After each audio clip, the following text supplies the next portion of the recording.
नमस्ते दोस्तों, welcome to lifestyle and homeopathy and this is Sakshi. तो आज हम कंटिन्यूशन करेंगे केस टेकिंग की ही। कल मैंने आपको बताया केस टेकिंग कैसे लेनी है, लेकिन आज हम उसको डिस्क्राइब करेंगे कि केस टेकिंग में क्या क्या चीज़ें और पूछनी है। सबसे पहले आपको ये पता होना चाहिए कि आपके पास कौन कौन से किस टाइप के पेशेंट आ रहे हैं। तो सबसे पहले आपको मैं ये बताऊंगी कि कौन कौन से पेशेंट, कैसे पेशेंट्स के आपको कैसे केस टेकिंग लेनी है। तो पेशेंट अलग अलग टाइप के होते हैं। सबसे पहले हम हाइपोकॉन्ड्रिक पेशेंट की बात करते हैं। ये अपनी जो आपको कंप्लेंट प्रेजेंट करेंगे इमेजिनरी वे में करेंगे, ठीक है। मतलब दे present complaint with in imaginary thinking, ठीक है। उसके बाद सेकंड जो आते हैं वो बहुत हाइपर सेंसिटिव होते हैं, जो अपनी कंप्लेंट को इंटेंसिफाई करके बताएंगे। ये अपनी कंप्लेंट को ऐसे बताएंगे जैसे ये बहुत ही ज़्यादा ट्रबल में है, ठीक है। ये अपनी कंप्लेंट को डिस्क्रिप्टिव वे में बताएंगे। तो जो हाइपर सेंसिटिव पेशेंट्स होते हैं वो थोड़ी सी भी सफरिंग और थोड़ा सा भी पेन बर्दाश्त नहीं कर सकते, ठीक है।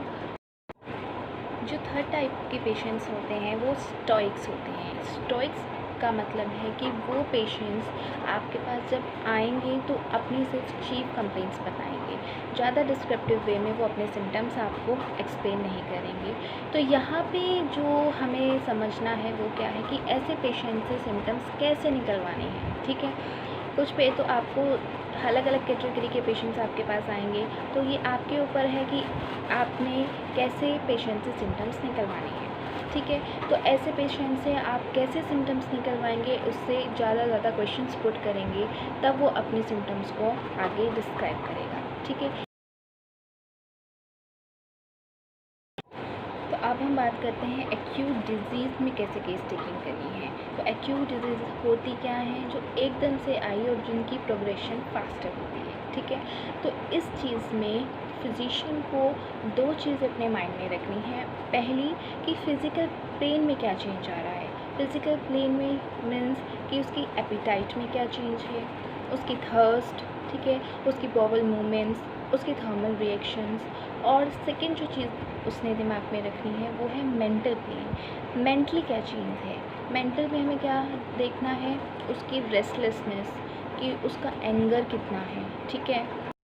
उसके बाद हमें उसकी जो एपिटाइट में पूछना है वो क्या पूछना है कि आपको कितनी भूख लगती है, ठीक है, कितने कितने इंटरवल्स के बाद आप खाना लेते हो।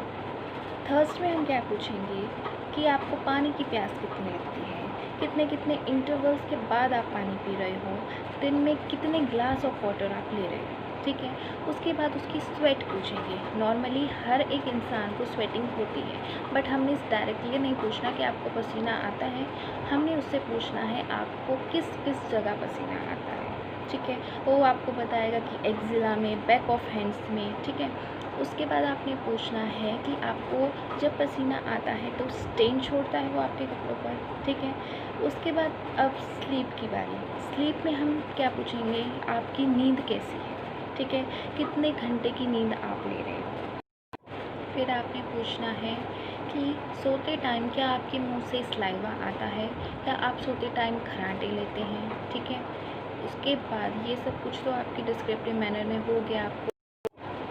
तो जब आप मेंटल जनरल लेंगे पेशेंट से, तो जब आप उसकी नेचर पूछेंगे तो उसमें आपको पूछना है कि आपकी नेचर में क्या डिफरेंट आया है, ठीक है, कि आपकी एलिमेंट से पहले आपकी नेचर कैसी है और उसके बाद आपकी नेचर कैसी है, ठीक है। फिर आपने पूछना है कि आपको क्या लोगों की कंपनी पसंद है या आपको अकेले रहना पसंद है। एंगर में आप क्या पूछ सकते हैं, नॉर्मली गुस्सा सबको आता है, तो आप ऐसे तो पूछेंगे नहीं कि आपको गुस्सा आता है। आपने क्या पूछना है कि जब आपको गुस्सा आता है तो गुस्से में आप क्या करते हैं। तो पेशेंट आपको बताएगा कि वो अकेला जाके बैठ जाता है, या वो चिल्लाता है, या कुछ चीज़ों को तोड़ता है। तो उससे आपको पेशेंट का नेचर पता चल जाएगा। उसके बाद कुछ माइंड के रूब्रिक्स हैं जो मैं आपको बता रही हूँ। तो कुछ पेशेंट होते हैं जो आपके पास आएंगे और वो कहेंगे कि डॉक्टर मुझे दर्द नहीं होना चाहिए, ठीक है, मुझे दर्द से बहुत डर लगता है। तो ये जो रिपर्टरी में आपको रूब्रिक मिलेगा माइंड में, वो कैसे मिलेगा, फियर सफरिंग ऑफ। फिर कुछ पेशेंट आएंगे जो बोलेंगे कि डॉक्टर बहुत दिन हो गए, मुझे आराम नहीं मिल रहा है, मुझे कितना वेट करना पड़ेगा। तो इसका जो आपको माइंड में रुब्रिक मिलेगा वो है फियर एक्स्ट्रावेगेंस ऑफ, ठीक है। उसके बाद कुछ पेशेंट आते हैं कि डॉक्टर कुछ करो, मुझे इस चीज़ से बाहर निकालो, ठीक है, मुझे इस बीमारी से बाहर निकालो। तो उसका क्या रुब्रिक होगा? Delirium, crying for help. उसके बाद कुछ पेशेंट हैं जो कहेंगे कि कोई जब मुझे बुलाता है तो ना, तो मुझे बहुत चिड़चिड़ाहट होती है, ठीक है। तो उसका रुब्रिक क्या मिलेगा? Irritability spoken to. तो ये कुछ माइंड के रुब्रिक्स हैं जो आपको रिपर्टरी में मिलेंगे। हाँ, और उसके बाद एक चीज़ और है, आपको क्रोनिक केस में क्या क्या पूछना है। क्रोनिक में माइंड से रिलेटेड मेंटल्स जनरल्स तो पूछने ही पूछने हैं। उसके बाद उसकी पास्ट हिस्ट्री, कि उसको पास्ट में और कौन कौन सी कंप्लेंट्स रह चुकी हैं, उसकी पास्ट हिस्ट्री पूछनी है। और उसकी फैमिली हिस्ट्री, कि फैमिली में ये प्रॉब्लम और किस किस को है, कि ये हेरिडिटरी तो नहीं है। कि जैसे पेशेंट आया कि मुझे ब्रोंकल अस्थमा है, ठीक है, तो उससे आपने क्या पूछना है कि फैमिली में क्या आपकी मदर को है या उनकी मदर को है। तो इससे ऐसे हमें क्रोनिक केस लेना है। तो आज का टॉपिक ये था केस टेकिंग। कल को हम मेडिसिन से स्टार्ट करते हैं। तो thank you so much for watching.